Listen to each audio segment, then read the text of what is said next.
Whose schools? Our schools! Whose streets? Our streets! Whose schools? Our schools! Whose streets? Our streets! Whose schools? Our schools! So here today, we're here to make a change.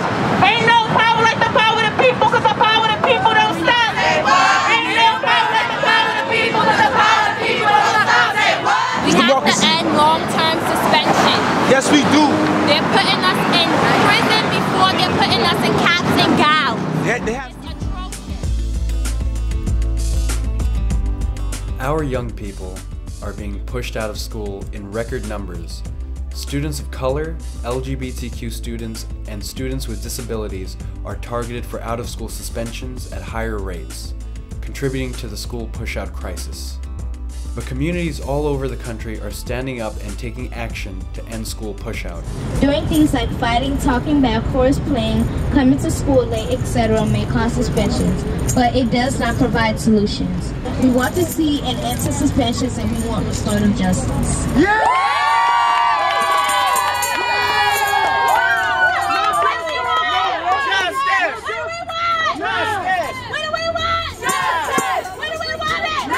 During the week of September 29 to October 6th, the Dignity in Schools campaign held its third annual National Week of Action on School Pushout. The 2012 Week of Action followed the campaign's recent launch of the Solutions Not Suspensions initiative, a call for a moratorium on out-of-school suspensions, and the release of the Dignity in Schools campaign's Model Code on Education and Dignity, a set of positive discipline policies for schools, districts, and states to implement that will improve the learning environment and keep students in school. As a young person, I have seen firsthand where harsh school discipline practices led me, out onto the streets and juvenile hall. This is why I've been working with other youth to change the system and make sure that all youth get a quality education. Throughout the Week of Action, members of the Dignity in Schools campaign in 19 cities held marches, rallies, community forums, and trainings on school pushout, the moratorium, and the model code. What do we want? Restorative justice! When do we want it? What do we want? Restorative justice! When do we want it? In Chicago, the Week of Action kicked off with a zombie flash mob and rally led by Blocks Together and Access Living's Advanced Youth Leadership Power.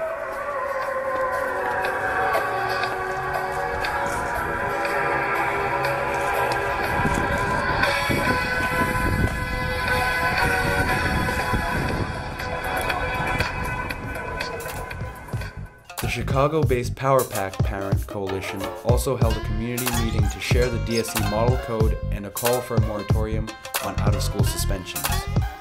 In Mississippi, events were held throughout the week, starting in Greenville with a community discussion and a legislative forum hosted by members of the Mississippi Delta Catalyst Roundtable. They don't care about us. You know, you have some people who care, but for the most part, you going to school every day and having this same person tell you that you're not going to make it. But throughout this week, our voices have been lifted up to challenge this whole process of push-out suspensions, because so often we see a quick fix. If a student is in trouble, you are ISS, OSS detentions, suspensions, or paddling. None of those options actually help us, but they are quick. And we ask people in the school to sit down and think about ways beside these alternatives to helping us. They don't want to do that because it takes time. It takes patience to think about all these things that will help us. So when you think about who's there to help us inside of our own school district, you can count them on your hand. In Holmes County, the Nolly Jenkins Family Center gave out orange and green ribbons at their local school and held a march from McLean High School to the Holmes Humphrey Regional Prison. Students in Miami, Florida, with the Power Youth Center for Social Change also held a rally to call for an end to out-of-school suspensions. Throughout the week, members of the DSC Los Angeles held workshops on human rights, school pushout, and the DSC Model Code. In Lawrenceville, Georgia, Gwinnett Stop, ACLU of Georgia, and Softer Touch held a haunted education, museum walk, and rally at the Lawrenceville Historic Square. In New Orleans, families and friends of Louisiana's incarcerated children hosted a screening of the documentary, What Will It Take to Stop the School to Prison Pipeline? On October 4th, students with the Boston Student Advisory Council and Youth on Board hosted a listening project at 4 different train stations where youth leaders interviewed hundreds of students about their experiences with school discipline. Tell me what you want, what you really want. Justice. Tell me what you need, what you really And in Raleigh, North Carolina, youth with NC Heat marched from Washington Elementary School to the Central Prison to raise awareness about the school-to-prison pipeline. DSC New York held a candlelight vigil and march across the Brooklyn Bridge with students, parents, teachers, and community members carrying the life-size cutouts representing the 260 students suspended every day in New York City public schools. You put the kid out of school, then you're isolating them. What are you teaching? When the kid comes back, what are you teaching? They're not learning anything. So what we are suggesting rather than suspensions is that we embrace our children, because these are our children, and we take them in and we teach them the social skills. When you do restorative justice, and you get the whole school being trained in restorative justice, then you teach kids social skills.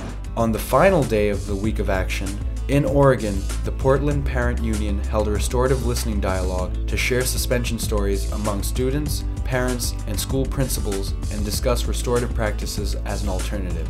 Events were also held in Michigan, North Carolina, Wisconsin, and in New Jersey. Join us to end school pushout and advocate for the human right of every young person to a quality education and to be treated with dignity.